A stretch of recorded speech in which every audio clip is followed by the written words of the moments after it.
Hello everyone, welcome back to our channel. ఈరోజైతే మనము ఈ సమ్మర్లో కూల్గా కుల్ఫీ ఐస్ క్రీమ్ ఎలా రెడీ చేయాలో చూద్దాం. మనం ఇంట్లోనే ఈజీగా కస్టర్డ్ పౌడర్ ఉంటే చాలు, ఆ కస్టర్డ్ పౌడర్తో ఈ కుల్ఫీ ఐస్ క్రీమ్ ఈజీగా చేసుకోవచ్చు. ఇంకా ఈ ఐస్ క్రీమ్ ఎలా రెడీ చేయాలో మనం ఈ వీడియోలో చూసేద్దాం. ముందుగా మనం ఒక గిన్నె తీసుకొని అందులో పాలను అయితే వేడి చేసుకుందాము. కొన్ని పాలు అయితే తీసుకుందాము. ఇంట్లో మీరు నార్మల్గా పట్టే పాలను అయితే వాడుకోవచ్చు. ఈ విధంగా మనం పాలు మరిగేలోపు ఈ కస్టర్డ్ పౌడర్ని అయితే తీసుకొని మనము మిక్స్ చేసుకుందాం పాలతో. నేనైతే ఇక్కడ 2 స్పూన్స్ కస్టర్డ్ పౌడర్ అయితే తీసుకున్నాను. ఆ పౌడర్లో కొద్దిగా పాలను వేసుకుంటూ మనము వెంటనే ఇలా కలుపుకోవాలి. లేటుగా కలపొద్దు, లేదంటే ఇది గడ్డ కట్టిపోతుంది. ఇలా మనం మిల్క్ వేసుకొని ఇలా మనము ఫాస్ట్గా మనము వెంటనే ఇలా కలుపుకుంటే ఈ కస్టర్డ్ పౌడర్ మాత్రం చిక్కగా ఉండేలాగా కలుపుకోవాలి. కొంచెం పాలు ఎక్కువ ఉన్నా పర్లేదు, కానీ గట్టిగా లేకుండా చూసుకోండి. ఈ పౌడర్ని మాత్రం ఈ విధంగా అయితే కలిపి పక్కన పెట్టుకోండి. చూడండి, నేను మరీ చిక్కగా లేకుండా మరీ పలచగా లేకుండా ఈ విధంగా కలిపాను కదా, మీరు కూడా ఇదే విధంగా కలుపుకోండి. ఆ తర్వాత నెక్స్ట్ అయితే నేను కొన్ని పాలను యాడ్ చేశాను. ఎందుకంటే నేను ఫస్ట్ తీసుకున్న పాలు సరిపోలేదు. ఇంకొన్ని పాలను అయితే యాడ్ చేసి కలిపి పక్కన పెట్టుకున్నాను. తర్వాత మనం కొద్దిగా కార్న్ఫ్లోర్ని వేసుకోవాలి. కార్న్ఫ్లోర్ని వేసుకోవడం వల్ల ఐస్ క్రీమ్ అయితే మంచిగా ఉంటుంది, కుల్ఫీ ఐస్ క్రీము. ఇలా కొన్ని పాలను వేసుకొని కొద్దిగా కార్న్ఫ్లోర్ని కూడా కలుపుకోవాలి. చూడండి, ఈ విధంగా మనం కార్న్ఫ్లోర్ని వేసుకొని పక్కన పెట్టుకున్న తర్వాత ఈ పాలు మాత్రం ఇలా ఒక పొంగు వచ్చేంతవరకు అయితే మరిగించుకోవాలి. చూడండి, ఒక పొంగు వస్తే కొంచెం చిక్కగా మరుగుతాయి. ఆ తర్వాత నేనైతే 2 స్పూన్స్ షుగర్ వేసుకున్నాను. మీకు ఎక్కువ స్వీట్ కావాలి అనుకుంటే ఎక్కువ వేసుకోవచ్చు. నేనైతే నాకు సరిపడా అంత షుగర్ వేసాను.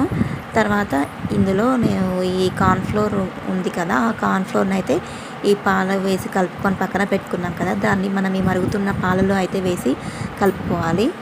ఆ తర్వాత కాసేపు అయిన తర్వాత అవి కొంచెం మరిగినాక, కార్న్ఫ్లోర్ వేసి మరిగించినాక మనము ఈ విధంగా కస్టర్డ్ పౌడర్ మిక్స్ని కూడా ఇందులో వేసి మిక్స్ చేసుకోవాలి.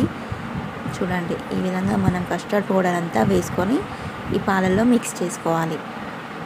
దీన్ని వెంటనే మనం ఇలా స్టిర్ చేస్తూనే ఉండాలి, లేకపోతే అది మొత్తం గట్టిగా అయిపోతుంది. సో మనం ఇలా ఒకే డైరెక్షన్లో ఈ విధంగా కలుపుకోవాలి. మనం గడ్డ కట్టకుండా చూసుకోవాలి, ఆ విధంగా కలుపుకోవాలి. తర్వాత నేను మాత్రం ఇలా ఐస్ క్రీమ్ మౌల్డ్స్ కానీ ఏ విధంగా యూజ్ చేయలేదు. నేను ఐస్ క్రీమ్ మౌల్డ్స్ ఇంకా ఐస్ క్రీమ్ ట్రేలు ఏవి యూజ్ చేయలేదు. నేను ఓన్లీ నార్మల్ గ్లాస్ తీసుకున్నాను. ఈ విధంగా మనము ఈ కన్సిస్టెన్సీ మొత్తం ఈ గ్లాసులో అయితే వేసుకోవాలి. చూడండి, నేను ఇలా మొత్తం గ్లాసులో వేసాను. పైన నేను ఎలాంటి క్లాత్ కానీ సిలికాన్ పేపర్ కానీ ఏది పెట్టలేదు. అలా నేను మాత్రం ఒక 1 డే అయితే ఫ్రిడ్జ్లో ఉంచాను. నెక్స్ట్ డే మాత్రం నేను ఇలా తీసుకొని ఒక నార్మల్ వాటర్లో ఉంచాను కాసేపు. అలా అయితే ఈజీగా వస్తుంది. తర్వాత నేను ఇలా బయటికి తీసాను గ్లాస్ నుంచి. తీసిన తర్వాత ఈ విధంగా మనము కట్ చేసుకోవాలి. చాక్తో ఈ విధంగా కట్ చేసుకుంటే ఈజీగానే కట్ అవుతుంది. ఇలా మొత్తం నేను 4 పీసెస్ చేశాను. నేను ఐస్ క్రీమ్ స్టిక్స్ కూడా తీసుకోలేదు ఇక్కడ. జస్ట్ మనం టూత్ పిక్స్ ఉంటాయి కదా, అవి మాత్రమే యూజ్ చేశాను. ఈ ఐస్ క్రీమ్ స్టిక్సే కావాలి అనుకోకుండా మనకి ఎవరింట్లో అయినా టూత్ పిక్స్ ఉంటాయి కదా, వాటిని ఈ విధంగా మనం యూజ్ చేసుకోవచ్చు. ఐస్ క్రీమ్ లాగా ఏమీ లేకుండా జస్ట్ ఒక కార్న్ఫ్లోర్ ఉంటే మాత్రం మనం ఈ విధంగా కార్న్ఫ్లోరు, ఈ కస్టర్డ్ పౌడర్ ఉంటే మాత్రం ఐస్ క్రీమ్ అయితే చేసుకోవచ్చు. చూడండి ఎంత బాగున్నాయో ఐస్ క్రీము. చూడడానికైతే చాలా బాగున్నాయి కదా, టేస్ట్ కూడా చాలా బాగుంది. నేను ఇందులో ఇలాచీ పౌడర్ కానీ ఇంకా బాదం జీడిపప్పు పేస్ట్ అవన్నీ ఏవి వేయలేదు. జస్ట్ సింపుల్గా పాలు, షుగర్, ఈ కస్టర్డ్ పౌడర్ మాత్రమే యూజ్ చేశాను. మీరు కూడా ఈ విధంగా సింపుల్గా ట్రై చేసుకోండి.